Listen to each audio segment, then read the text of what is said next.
You need to hear this if you have asthma or COPD. Using Pro Air RespiClick shouldn't be hard. Let's make it easy.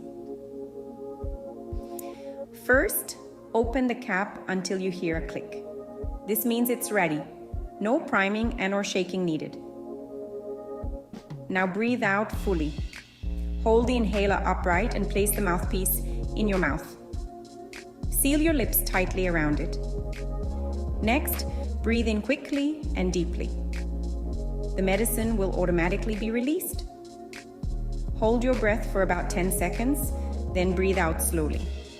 Close the cap to reset for the next dose. And that's it. Easy, right? For more tips and info, click the links below. This video is for educational purposes only. Always follow your doctor's advice. Stay healthy and breathe easy. If this was helpful, don't forget to like, share, and follow me for more tips.